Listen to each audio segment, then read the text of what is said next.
Millionaires millions ഇറക്കിയിട്ടാണ് അവർ billionaires ആവുന്നത്.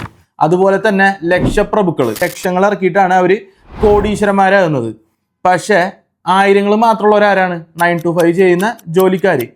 അവരൊരു 5000 രൂപ ഉണ്ടാക്കാൻ വേണ്ടിയിട്ട് 1000 രൂപ ഇറക്കാൻ മടിക്കുന്നവരാണ്. അവിടെയാണ് poor mind set versus rich mind സെറ്റിൻ്റെ സെപ്പറേഷൻ സംഭവിക്കുന്നത്. ഈ മിഡിൽ ക്ലാസ് ആയ ജോലിക്കാർ അവരുടെ ലൈഫിൽ സ്റ്റക്കായി പോകുന്നത്. അതായത് പൈസ ഇട്ട് കഴിഞ്ഞാലേ പൈസ കിട്ടുള്ളൂ എന്നുള്ള റിയാലിറ്റി മനസ്സിലാക്കാത്ത ഒരവസ്ഥ.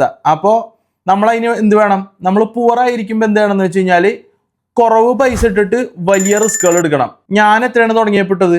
600 ദിർഹംസ്. ഞാൻ അന്നത്തെ എൻ്റെ 600 ദിർഹംസ് എന്ന് പറഞ്ഞാൽ അതൊരു വലിയ റിസ്ക് ആണ്.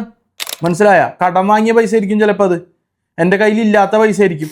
അപ്പോൾ സാധാരണക്കാരൻ പൈസനെ ഒരു സ്കേർസിറ്റി ഉള്ള സാധനമായിട്ടാണ് കാണുന്നത്. അതായത് ഇല്ലാത്തൊരു സാധനമായിട്ട്, അല്ലെങ്കിൽ വറ്റിപ്പോകുന്നൊരു സാധനമായിട്ടാണ് നമ്മൾ കാണുന്നത്. അതായത് മിഡിൽ ക്ലാസ്സിലുള്ളവർ, അത് അവരുടെ കുറ്റമല്ല, ജീവിത സാഹചര്യം കൊണ്ട് വന്നു പോണ മൈൻഡ് സെറ്റാണ്. ആ മൈൻഡ് സെറ്റിനെ മാറ്റിയെടുത്താലേ നമുക്ക് റിച്ച് ആവാൻ കഴിയുള്ളൂ.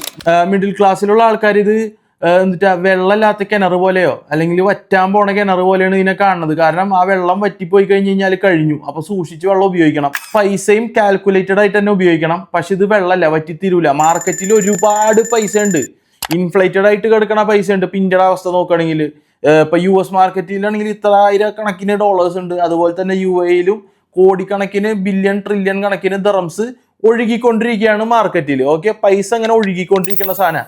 എൻ്റെ കയ്യിൽ നിന്ന് അങ്ങോട്ട് പോയി, അവിടെ നിന്ന് ഇങ്ങോട്ട് വന്ന്, ഇവിടെ നിന്ന് അങ്ങോട്ട് പോയി. ഓക്കെ, എന്നിട്ട് ഇത് ആരാണ് ഹോൾഡ് ചെയ്യുന്ന? ഈ മില്യണേഴ്സ് ആയിട്ടുള്ള ആൾക്കാർ. കാരണം എന്താ? ഈ ഒഴുകിപ്പോയ പൈസ തിരിച്ച് അവരിലോട്ട് എത്തിക്കാനുള്ള മാർഗങ്ങൾ അവർ ചെയ്തുകൊണ്ടിരിക്കും. സെയിം നമ്മൾ സ്മോൾ സ്കെയിലിൽ ചെയ്യുക. ഈ പൈസ തിരിച്ച് അല്ലെങ്കിൽ മാർക്കറ്റിൽ ഒഴുകിക്കൊണ്ടിരിക്കുന്ന പൈസ ആയിട്ട് ഇതിനെ കാണണം. ഈ ഒഴുക്കിൽ നിന്നും ചെറുതായിട്ടൊരു ചാല് വെട്ടി നമ്മുടെ അടുത്തോട്ട് ഒരു ചാലിട്ട് വെക്കണം. മനസ്സിലായ? അതിനാണ് നമ്മൾ ഇന്നത്തെ കാലത്ത് കൊമേഴ്സ് യൂസ് ചെയ്യണത്. കാരണം കൊമേഴ്സ് ഏറ്റവും ചെലവ് കുറവിൽ നമുക്ക് തുടങ്ങാൻ പറ്റുന്ന ഒരു പരിപാടി ആയതുകൊണ്ട്. നമ്മൾ ഡിജിറ്റൽ യുഗത്തിലാണ് ജീവിക്കുന്നത്. ഓക്കെ, ഇപ്പോഴും നമ്മളെല്ലാവരും ഫോളോ ചെയ്തുകൊണ്ടിരിക്കുന്നത് നമ്മുടെ വല്യപ്പന്മാർ ചെയ്തുകൊണ്ടിരിക്കുന്ന കാര്യങ്ങളാണ്. എന്താണ്?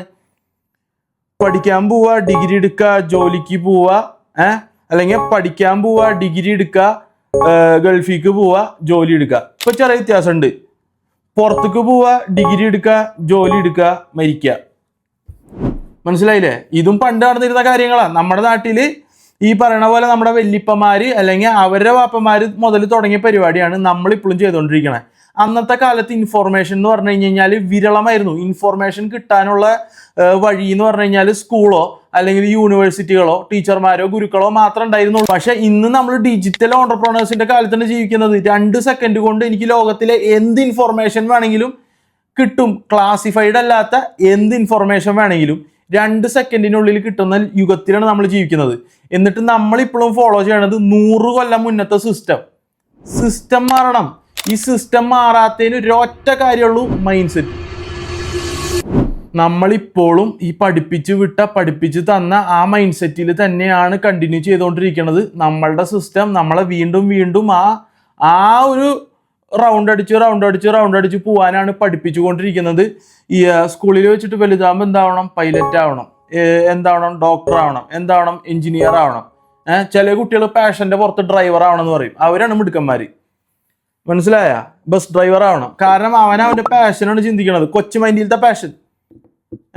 ആരും പാഷനെ മോണറ്റൈസ് ചെയ്യാൻ ശ്രമിക്കുന്നില്ല. പാഷനൊക്കെ മോണറ്റൈസ് ചെയ്യാൻ പറ്റിയ ഏറ്റവും നല്ല യുഗത്തിലാണ് നമ്മളിപ്പോൾ ജീവിക്കുന്നത്. നിങ്ങൾക്കൊരു പാഷൻ ഉണ്ടോ? ആ പാഷൻ വെച്ചിട്ട് മോണറ്റൈസ് ചെയ്യാൻ നോക്കുക. അപ്പം എനിക്ക് പറയാനുള്ളത്, മൈൻഡ് സെറ്റ് മാറണം. അത് നമുക്ക് മാറ്റിയെടുക്കാം. മൈൻഡ് സെറ്റ് മാറ്റാനുള്ള പഠനങ്ങൾ ഞാൻ നടത്തിക്കൊണ്ടിരിക്കുകയായിരുന്നു. അത് നമ്മുടെ ഹസൽ മലബാർ 2.0 ക്ലാസ്സസിൽ നമ്മൾ ഇൻ്റർഗ്രേറ്റ് ചെയ്തിട്ട് ആയിരിക്കും നമ്മുടെ പുതിയ ക്ലാസ്സസ്. അത് കൂടാതെ തന്നെ ഞാൻ യൂട്യൂബിൽ മൈൻഡ് സെറ്റ് മാറാനുള്ള, ഈ പുവർ മൈൻഡ് സെറ്റ് മാറി ഒരു റിച്ച് മൈൻഡ് സെറ്റ് വരുത്താനുള്ള കണ്ടന്റുകൾ ഞാൻ എന്നിടുന്നതായിരിക്കും. ഇൻഷാ അല്ലാഹ് അടുത്ത വീഡിയോയിൽ കാണാം. ബൈ.